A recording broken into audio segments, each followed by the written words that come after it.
Dans cet extrait, Yannick Jadot, actuel député européen, dénonce l'utilité du nucléaire. On va déployer les énergies renouvelables et progressivement, sans prendre aucun risque, on va fermer les centrales nucléaires, les plus vieilles, les plus dangereuses. Faut-il donc être pour ou contre le nucléaire? C'est le sujet de notre vidéo. Alors si on regarde un petit peu partout en Europe, sur les 27 pays qui composent l'Union Européenne, la moitié, donc 13 environ, disposent de centrales nucléaires sur leur sol. La France est évidemment le plus grand producteur. Le débat est d'ailleurs très vif dans beaucoup de pays. Si on prend l'exemple de la Belgique, en 2019, le nucléaire représente la plus grande partie de l'énergie produite pour faire de l'électricité. Et pourtant, en 2022, les Belges devaient sortir du nucléaire. Mais face à la guerre en Ukraine et aux tensions énergétiques que celle-ci a engendrées, les Belges ont finalement reconduit leurs centrales nucléaires jusqu'à 2030. A l'inverse, d'autres pays comme l'Allemagne sont sortis de manière définitive du nucléaire en 2022. C'était une annonce qu'avaient fait les Allemands en 2011 suite à l'accident nucléaire de Fukushima. Mais alors, quels sont les arguments pour et quels sont les arguments contre le nucléaire? Alors, avant de vous expliquer tout ça, je me présente très brièvement. Je m'appelle Mathieu Maillard, j'ai 21 ans et avec Luc Carroll, j'ai cofondé cette chaîne Le Vieux Continent il y a maintenant plus d'un an. On parle de débats européens, d'actualités européennes, de débats sociétaux européens, de débats politiques européens. C'est très important pour nous si vous vous abonnez pour le référencement de la chaîne. Alors le premier argument en faveur du nucléaire, c'est que contrairement aux combustibles fossiles comme le pétrole, le gaz ou encore le charbon, le nucléaire n'émet quasiment aucun gaz à effet de serre. Et ce qui, aux yeux des défenseurs du nucléaire, serait une option très intéressante pour lutter contre le réchauffement climatique à l'heure où l'urgence se fait de plus en plus pressante. Si on veut combattre les émissions de CO2, alors eh bien, on a besoin du nucléaire. Les partisans de cette énergie soulignent que la sortie du nucléaire par l'Allemagne a d'ailleurs obligé le pays à rouvrir des centrales à charbon très émettrices de CO2. Les Allemands, depuis qu'ils ont supprimé leurs centrales nucléaires, ils ont émis 800 millions de tonnes en plus de CO2 qui correspond à une année entière de consommation de l'Allemagne. Développer le nucléaire, c'est bon pour le climat.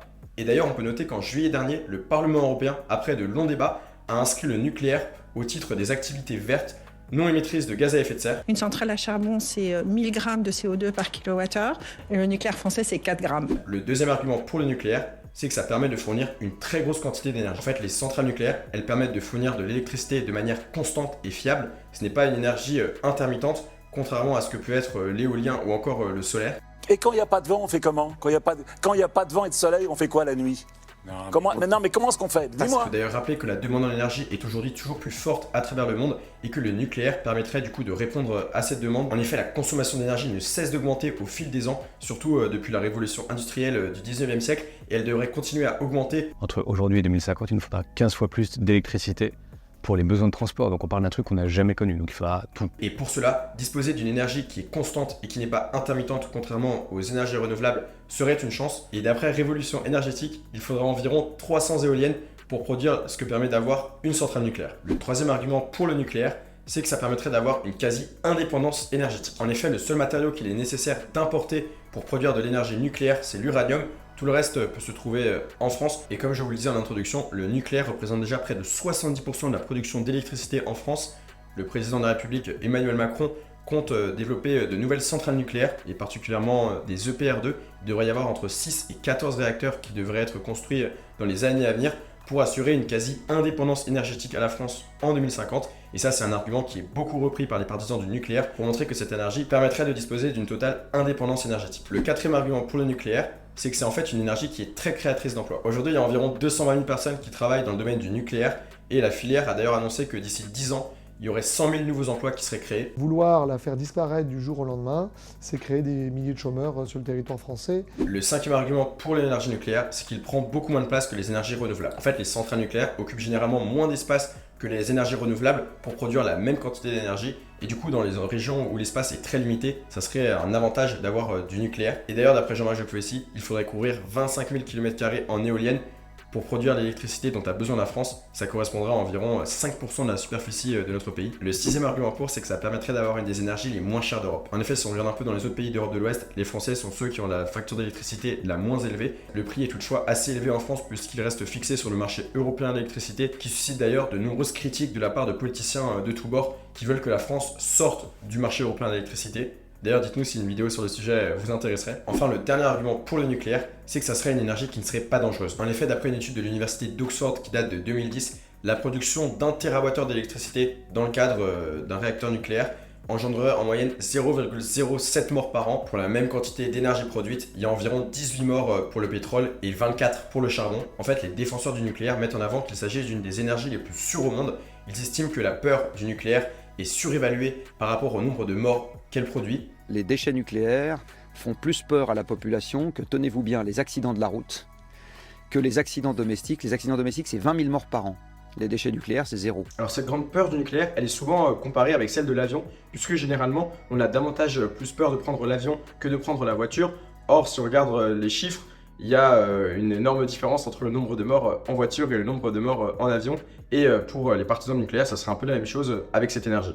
Les partisans du nucléaire prennent souvent l'exemple de la catastrophe de Fukushima, où d'après l'UNSCA, il n'y a eu aucun mort. L'UNSCA, c'est une agence de l'ONU spécialisée sur le sujet. Voilà, donc ça c'était les arguments pour le nucléaire. Je vais à présent vous donner les arguments contre celui-ci, qui sont mis en avant par tous les opposants au nucléaire. Alors le premier argument contre, c'est d'abord la durée de construction des centrales nucléaires. En fait, les centrales nucléaires mettent beaucoup plus de temps à être construites que les énergies renouvelables. C'est beaucoup plus rapide de construire une éolienne que de construire un réacteur nucléaire. Pour vous donner une idée concrète, le 3e réacteur de Flamanville, qui aurait dû être livré en 2012, ne devrait pas l'être avant 2024, soit 12 ans de retard. Sa construction était lancée en 2004, à Flamanville. Il devait être en fonctionnement en 2012 pour 3 milliards 3.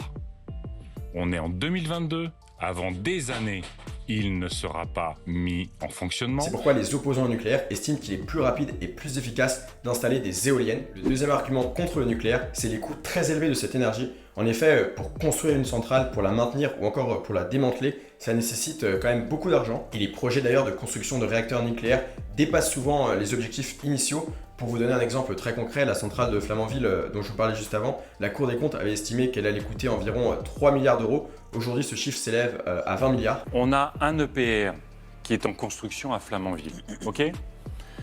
Il nous a été vendu, il a été vendu aux Français, 3 milliards. Aujourd'hui, la Cour des comptes, il n'est toujours pas en fonctionnement, il vaut 20 milliards. C'est vrai, c'est vrai. 17 milliards de gabegie. Les opposants au nucléaire rappellent également que la gestion des déchets et la sécurité de centrales coûtent aussi beaucoup d'argent et ils préféraient que cet argent soit investi dans le développement des énergies renouvelables. Le troisième argument contre le nucléaire, c'est la gestion des déchets radioactifs. En fait, les opposants au nucléaire dénoncent le fait que les installations de stockage des déchets radioactifs sont très coûteuses et ils insistent également énormément sur la dangerosité de ces déchets sur la santé humaine. Alors si on regarde précisément dans le détail, on a quand même 91% des déchets qui sont faiblement radioactifs. 91% de ces déchets sont faiblement ou moyennement radioactifs et le resteront pendant quelques années ou quelques siècles. Et on en a 3% qui sont eux extrêmement radioactifs et qui peuvent donc être dangereux et affecter la santé humaine. Le quatrième argument contre le nucléaire, c'est le risque d'accident. Il y en a eu deux notamment, Tchernobyl en 1986 et Fukushima au Japon en 2011. Le risque zéro n'existe pas. On l'a vu avec Tchernobyl, on l'a revu ensuite avec Fukushima en 2011. Alors déjà, petit rappel, il faut savoir que personne ne meurt directement d'un accident nucléaire. En fait, d'après les opposants au nucléaire, c'est les radiations qui sont propagées suite à l'accident nucléaire qui peuvent être dangereuses. En fait, pour résumer cet argument, pour les opposants au nucléaire, le risque d'un accident est trop dangereux pour qu'on continue à développer cette énergie. Il y a deux choses qui peuvent mettre un terme à la vie sur Terre.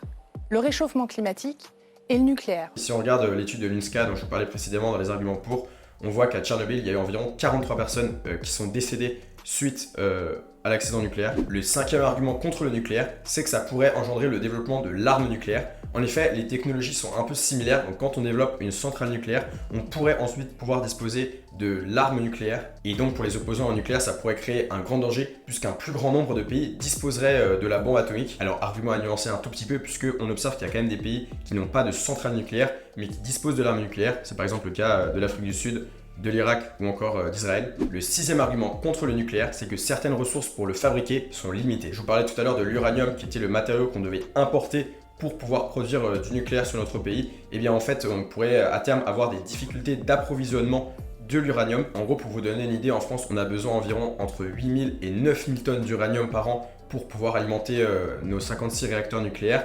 Et cet uranium provient du Niger, où la situation est très complexe en ce moment, du Canada, du Kazakhstan et de l'Australie, mais ces pays pourraient tous à terme être en difficulté face aux quantités toujours plus importantes d'uranium qui sont demandées par la plupart des pays du monde. Alors petite précision quand même, ça concerne surtout les anciens réacteurs nucléaires. Pour les nouveaux EPR qui vont être développés dans les années à venir, ce sera un autre type d'uranium qui sera lui beaucoup plus abondant. Enfin, le dernier argument qui est mis en avant par les opposants au nucléaire, c'est qu'on pourrait tout simplement se passer de cette énergie. En fait, il s'appuie sur le scénario envisagé par RTE qui montre que d'ici 2050, il y a des scénarios dans lesquels l'énergie nucléaire pourrait totalement disparaître en France et qu'on pourrait survivre uniquement grâce aux énergies renouvelables d'ici du coup une trentaine d'années. On cite RTE, tu as 3 scénarios sur 6 qui sont 100% renouvelables. Et qu'en fait l'énergie éolienne, solaire, photovoltaïque et les autres sources d'énergie renouvelables permettrait à la France ou même à d'autres pays d'Europe de pouvoir se passer du nucléaire et de disposer uniquement d'énergie renouvelable. C'est d'ailleurs ce que mettent en avant les écologistes et la France Insoumise dans leur programme. Si ce format vous plaît, on a fait le même type de pour ou contre avec la monarchie. Je vous mets le lien juste ici. N'oubliez pas de lâcher un gros pouce bleu si la vidéo vous a plu et on se dit à très vite pour une nouvelle vidéo.